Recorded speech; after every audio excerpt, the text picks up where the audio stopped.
So students, we are starting with two very important device generally asked in board exams, जिसमें से एक तो बहुत पूछी जाती है, दैट इज जनरेटर। और इन एनी केस आपको ये पता भी होनी चाहिए कि दोनों चीज़ें काम कैसे करती है। नॉर्मल लेमैन की तरह एक साइंस स्टूडेंट के हिसाब से आपको दोनों चीज़ें के फंक्शन पता होनी चाहिए। विचार DC motor and generator. So the two devices are DC motor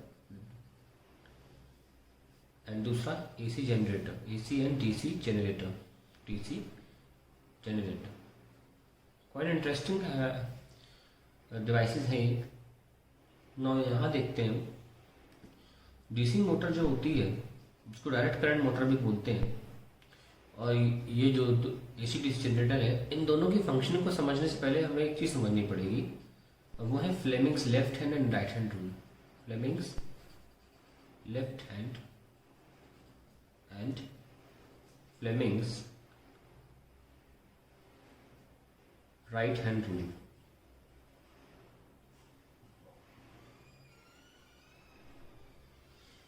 सबसे पहले फ्लेमिंग्स लेफ्ट हैंड रूल समझ लेते हैं, क्या दिखाता है ये। Fleming's left hand rule. देखिए, फ्लेमिंग्स लेफ्ट हैंड रूल तब लगाते हैं जब हमारे पास करंट की जानकारी है, मैग्नेटिक फील्ड की जानकारी है, पर फोर्स की जानकारी नहीं है। और ये फ्लेमिंग्स लेफ्ट हैंड रूल जब हम ये लगाते हैं, यूज़ करते हैं अपना तो हाथ फ्लेमिंग्स लेफ्ट हैंड में, तो उसमें फोर्स का जो डायरेक्शन है हमें मिल जाता है, करंट पहले से पता होता है हमको। तो कैसे करते हैं इसमें, suppose this is your thumb, this is the thumb and this is the index finger, तेजे वाली, ठीक है, इंडेक्स फिंगर, और ये वाली जो है सबसे लॉन्गेस्ट फिंगर है ये।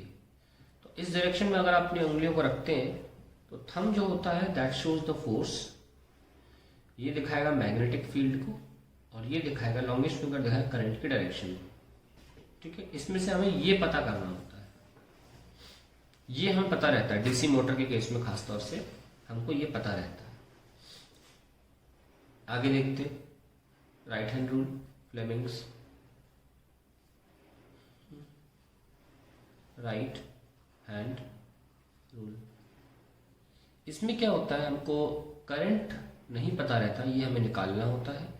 बी हमको पता रहता है, फोर्स हम खुद लगाते हैं जहाँ लगाना है, और कहानी सारी वही है, कोई फर्क नहीं है। ठीक है, तो इसमें हम अक्सर इस तरीके से, क्योंकि मैग्नेटिक फील्ड को बी से दिखाते हैं, फोर्स को एफ से दिखाते हैं, और करंट को आई से, तो हम लिखते हैं एफ बी आई। अमेरिका की इन्वेस्टिगेटिव एजेंसी जो है उसके हिसाब से रट लेते हैं इसको, एफ बी आई। ठीक है, यहाँ पे भी वही है, एफ बी एन आई, और कॉन्सेप्ट सेम है बिल्कुल। ये थंब जो दिखाएगा फोर्स दिखाएगा, इंडेक्स फिंगर मैग्नेटिक फील्ड, और करंट जो है वो आपकी लॉन्गेस्ट फिंगर से दिखेगा।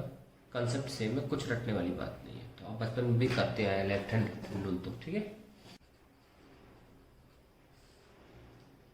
डीसी मोटर में एक कॉइल होती है, उसे हम बोलते हैं आर्मेचर कॉइल, ठीक है, और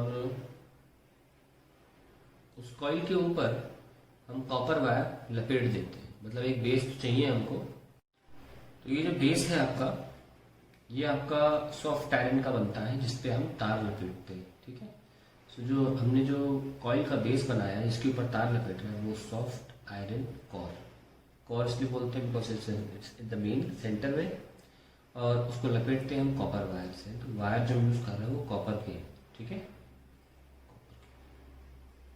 अब इनको हम रखते हैं नॉर्थ साउथ मैग्नेट के बीच में, ओके, और इन वायर्स को स्प्लिट रिंग्स, यानी कि स्प्लिट मतलब सिलेंड्रिकल मेटेलिक रिंग्स को दो हिस्सों में काट दिया जाता है, और ब्रशेस के सहारे ऐसे हम इन्हें बैटरी से लगा देते हैं।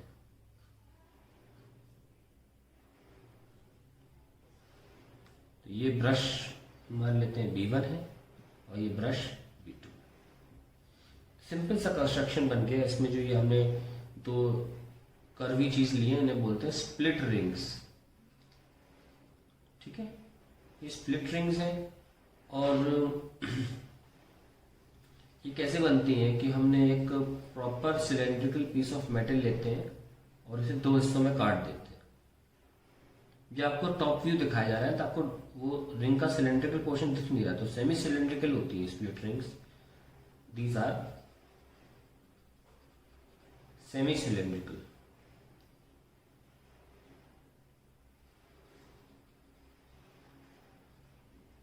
ये आपकी बैटरी है जिससे आप चला रहे हो, इसलिए इसको डायरेक्ट करंट मोटर बोला जाता है। वही आप बिजली भेज रहे हो डायरेक्ट करंट मोटर में। तो ये हमारी कंस्ट्रक्शन हो गया, इसमें और कुछ है नहीं। That is the only thing we have in the construction. और इसमें हमें करंट भेज रहे हैं और फोर्स निकालना होता है। तो इसका प्रिंसिपल क्या है? प्रिंसिपल वही है, हमने जो मैग्नेटिक फील्ड में पढ़ा था, that when a current carrying coil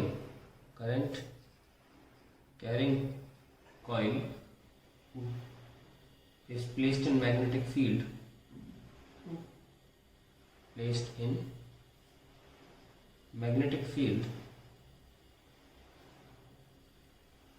it experiences torque। बस। और हम क्या करते हैं, क्योंकि टॉर्क महसूस करेगी तो गोल घूमेगी, तो हम जो भी चीज हम चलाना चाहते हैं इसके बीच के एक्सिस से एक्सिल बोल देते हैं उसको, और उससे कनेक्ट कर देते हैं। जो भी चीज चलानी होती है मोटर के साथ गोल गोल गोल गोल, वो हम इस कॉइल के साथ कनेक्ट कर देते हैं और वो भी गोल गोल घूमने लगती है। ठीक, ये है हमारा construction of the DC motor. Now let's understand the working of the DC motor. तो जैसे ही आपने करंट इसमें भेजा, आप देख सकते हैं करंट हम ऐसे लेके जा रहे हैं। तो हम आपको पहला डायग्राम बनाएंगे, और ध्यान रखना जो हमारी सेमी सिलेंड्रिकल पीसेस हैं, ये स्प्लिट रिंग्स बोलते हैं, कोई स्प्लिट किया हुआ है, ये कॉइल के साथ साथ मूव करेंगी। तो जैसे ही ये कॉइल उठेगी, ये स्प्लिट रिंग्स ब्रशेस से कनेक्शन छोड़ देंगी, और ब्रशेस ही हैं जो करंट को इनके साथ टच करके इस कॉइल के अंदर ला रहे हैं। तो करंट आना बंद हो जाएगा कॉइल में, लेकिन वो मोशन में है। ठीक है, it is still in motion because of the inertia. ऐसा नहीं है कि आपका करंट जैसे ही कम हो गया वो तुरंत रुक जाएगी, इनर्शिया की वजह से वो कंप्लीट कर लेगी अपना आधा मोशन। तो हमारे पास जो स्प्लिट रिंग्स हैं इसमें ऐसे, और मैं ऐसे बनाता हूँ ताकि ये दिखने को मिल जाए कि ये ऊपर है। ठीक है ना, ये ऊपर हो चुकी है और ब्रशेस से कांटेक्ट लूज कर चुकी है अपना। ऐसे मैं दिखा रहा हूँ। तो इस पोजीशन के बाद कॉइल इस पोजीशन में आ जाती है। चलो मैं नेक्स्ट पेज बना देता हूँ, क्योंकि इसमें मुझे उठाना है। ठीक है, तो उसमें 4 डायग्राम बनाऊंगा मैं। आई मेक, क्योंकि मैं सिर्फ दूसरे से स्टार्ट कर रहा था। I rather make 4 diagrams and then it will be more clear. तुम्हारा फर्स्ट है, पहला शेप तो ये है कि आपने इसमें करंट भेजा,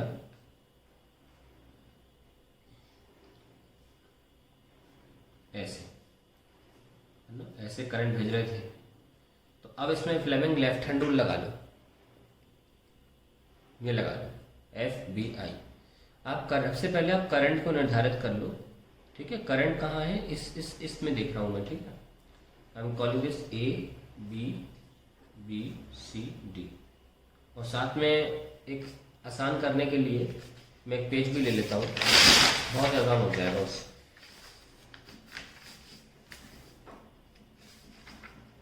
देखो यहाँ पे it will become very easy.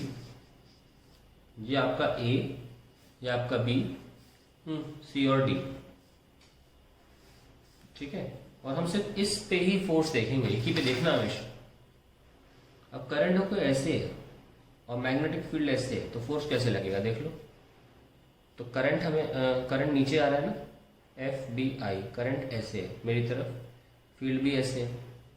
Fleming left hand rule लगा रहा हूँ। ओके, तो आप देख सकते हैं फोर्स जो है वो ऊपर लग रहा है, तो एक कॉइल को अपनी तरफ उठाएगा, ऐसे उठाएगा। ओके, तो उठा लीजिए। तो इस तरफ की तरफ कैसे बना सकते हैं, 90 डिग्री तो ऐसे ही दिखाएंगे, मजबूरी है क्योंकि 2D पेज है। तो आप देख सकते हैं फ्लेमिंग लेफ्ट हैंड रूल की वजह से कॉइल ऐसे उठ जाएगी, है ना। तो आप देख सकते हैं जो स्प्लिट रिंग्स हैं जो कि इसके साथ मूव करती हैं, ब्रशेस से कांटेक्ट छोड़ देंगी अपना। ये स्प्लिट रिंग्स ऐसे है ना, ये अब ऐसी हो जाएंगी, ऐसे और ऐसे। तो मतलब ये अभी मूवमेंट के दौरान है, मैंने हल्का सा भी उठता हुए दिखाया नहीं है, मैं दिखाता हूँ उसके बाद, ठीक है। तो मैं फर्स्ट 90 डिग्री रोटेशन अगर दिखाना हुआ, कंप्लीट हो गया, ठीक है, तो कैसे दिखाऊंगा, ऐसे। मुझे अभी ऐसे नहीं बनाना चाहिए था, कोई बात नहीं, ये मान के चलिए कि कहीं आर्बिट्री पोजीशन है, अब ठीक है, ठीक है। ये first 90 degree rotation and this AD has move up and CP has gone पीछे, और अब हमें बनाना चाहिए, ठीक है, इनको ऐसे।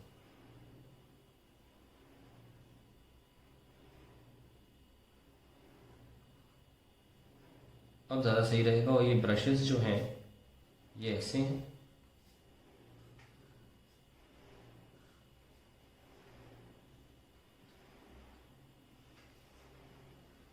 B1 और B2। तो ब्रशेस का मेन रोल ये है that they transfer current,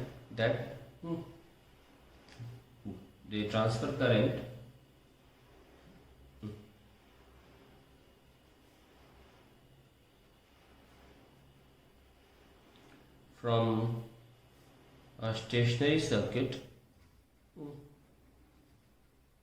to rotating one। तो ब्रशेस कांटेक्ट बनाते हैं, और इस वक्त इसमें कोई करंट नहीं होगा क्योंकि टच में ही नहीं है, और हमारा नॉर्थ साउथ मैग्नेट है, हम पहला रोटेशन 90 डिग्री का कर दिए हैं, ठीक है। But due to inertia it will continue to move and complete a 180 degree rotation. तो यहाँ पे ड्यू टू इनर्शिया की वजह से इट विल कंटिन्यू, ठीक है ना। सो ऐसे में हम देख सकते हैं कि हमारी जो कॉइल है ABCD, इसको हम 90 डिग्री फर्स्ट रोटेशन कर दिया और ये पलट के ऐसे आ गई। अब जरा इसमें देख कर देखो, BC लिखा है तो BC यहाँ लिया, और A यहाँ पे और यहाँ पे D। अब ऐसा हो गया कॉइल के साथ, तो ऐसा एग्जैक्टली बना लो।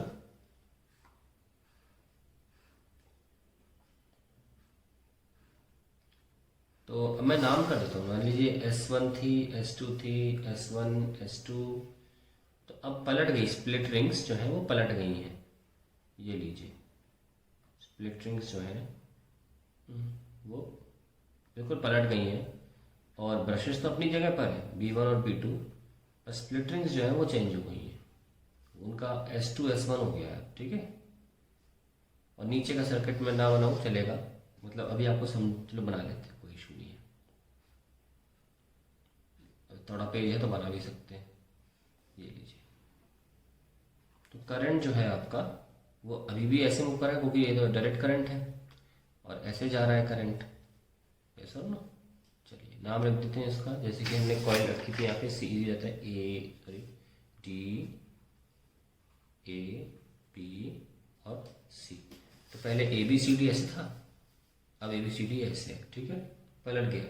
तो आप देख सकते हैं पहले जो करंट था वो किस तरीके से था, A to D, पर रोटेशन की वजह से क्या हुआ, D to A, करंट पलट गया ना। पर साथ में स्प्लिट रिंग्स भी पलट गई, स्प्लिट रिंग्स रखी इसीलिए गई थी, जिससे कि हुआ ये कि करंट अगर नोटिस किया जाए एंटी क्लॉकवाइज है, तो अभी भी कॉइल में एंटी क्लॉकवाइज ही करंट है, ठीक है। खैर उसकी वजह से क्या होता है, डायरेक्शन ऑफ करंट चेंज हुआ है, पहले A से D था, अब पलटने की वजह से D से A हो गया है, पर मोशन ऑफ कॉइल अभी भी सेम रहेगा, क्योंकि स्प्लिट रिंग्स के भी पलटने की वजह से हमारा जो यहाँ पे एंटी क्लॉकवाइज मोशन है कॉइल में, वो अभी भी करंट एंटी क्लॉकवाइज की वजह से इस साइड पर फोर्स अभी भी सेम डायरेक्शन में लगता रहेगा, और ये हमारा फोर्स ऐसे लग रहा है और एक फोर्स ऐसे लग रहा है। Now let's write down that the coil again in contact with brushes has current in it and experiences torque again. और बाद में फिर से it will become like this. जैसे कि मैं यहाँ पे ऐसे हो जाएगा, BC एंड ऊपर आ जाएगा और AD एंड नीचे चला जाएगा। तो यहाँ पे हम बना लेते हैं, भी जगह है हमारे पास, सॉरी ऐसे बना लिया। अब फिर से ये स्प्लिट रिंग S2 वाली ऊपर चली जाएगी सेमी सर्कुलर, और ये वाली स्प्लिट रिंग जो है वो नीचे आ जाएगी और ब्रशेस फिर से जुदा हो जाएंगे स्प्लिट रिंग से। ये लीजिए, मार्क कर लेते हैं BCDE। और इस वक्त फिर से इस 90 डिग्री रोटेशन में जो DC मोटर है वो करंट नहीं है उसके पास, but due to inertia it will complete another 90 degree rotation, because ऐसे का तो अपने इनर्शिया की वजह से नीचे आएगी due to motion, inertia of motion, and it will be back to same position जो मैं बनाने जा रहा हूँ। और मैं जो बनाने जा रहा हूँ, प्लीज इस फिगर में स्प्लिट रिंग जैसी बना लेना। मैंने गलती से इस डायग्राम पे स्प्लिट रिंग पोजीशन बना दी थी इसमें, तो ये जो पार्ट है ना, ये आप यहाँ जो बना रहा हूँ वो बनाना। मुझे जो स्प्लिट रिंग की पोजीशन थी यहाँ बनानी थी, मैंने गलती से यहाँ बना दी, मैंने रोटेट ही नहीं किया था। तो now we have come back to same ABCD and we have got the same position as it was in the beginning। ये लीजिए,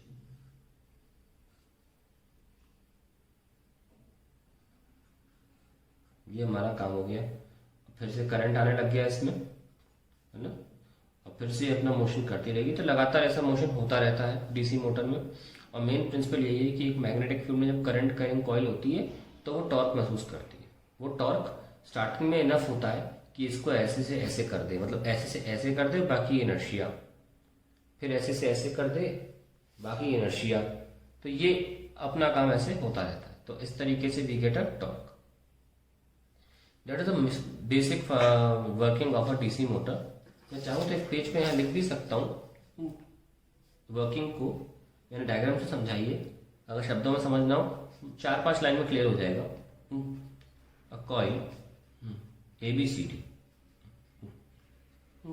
when given current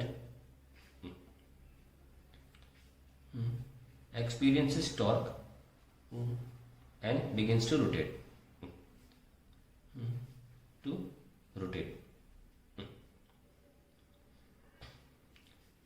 as soon as it begins to rotate, current is not in the coil, however it completes its first 180 degree rotation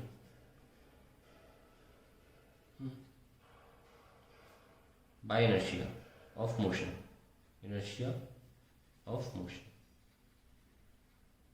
The same process repeats in the second. The same process repeats in second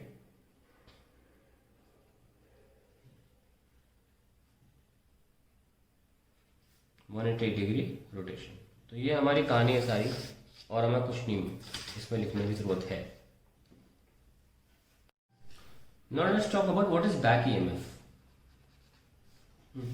हमको पता है कि अगर current को हमने दिया था coil के अंदर, वो छोड़ो, लेकिन हमको पता है कि अगर किसी कॉइल को मैग्नेटिक फील्ड में रख दिया जाए जिसमें करंट है ही नहीं, बस मोशन कराने के लिए रख दिया जाए, मैं कोई करंट की बात नहीं कर रहा हूं, तो Faraday law of electromagnetic induction के हिसाब से उसमें अपना एक करंट भी डेवलप हो जाता है। यस और नो? और वो हमेशा ऐसा होगा जो हो रहा है उसको रोकने की कोशिश करेगा as per Lenz's law. Now see, I am trying to rotate this coil like this, ये सुनो। पर जो लेंजेस लॉ के हिसाब से जो करंट होना चाहिए वो ऐसा होना चाहिए, जो देखिए ये रोटेट कैसे कर रही है, हमने इसमें एंटी क्लॉकवाइज करंट दिया था जिसकी वजह से फ्लेमिंग्स लेफ्ट हैंड रूल के कारण हमने बताया कि ये ऐसे ऊपर उठेगी। लेकिन लेंजेस लॉ ये कहता है कि ऊपर उठने की वजह से इस कॉइल में फ्लक्स चेंज हो रहा है, ऊपर उठने की वजह से कॉइल में फ्लक्स चेंज हो रहा है, क्योंकि देखो अभी ये फ्लैट है, एक भी फ्लक्स नहीं घुस सकता, बिल्कुल फ्लैट है।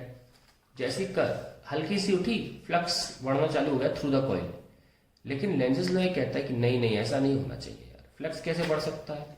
तो उसके पास एक चारा है, वो इसको वापस लिटाने की कोशिश करेगा।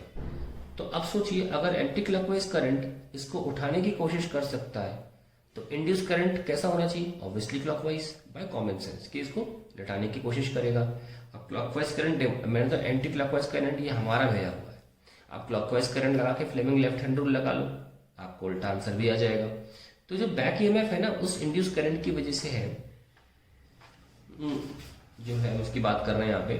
तो हम ये कह सकते हैं when the coil rotates, the flux through it changes, and hence as per Faraday's law of electromagnetic induction, an EMF is developed such that, developed को इंड्यूस भी लिख सकते हैं आप, such that the current corresponding to this EMF, corresponding to this EMF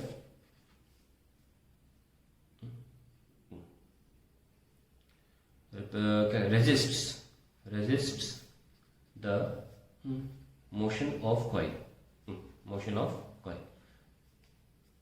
and hence this current is obviously and hence लिख लो, and hence this current opposes the battery current,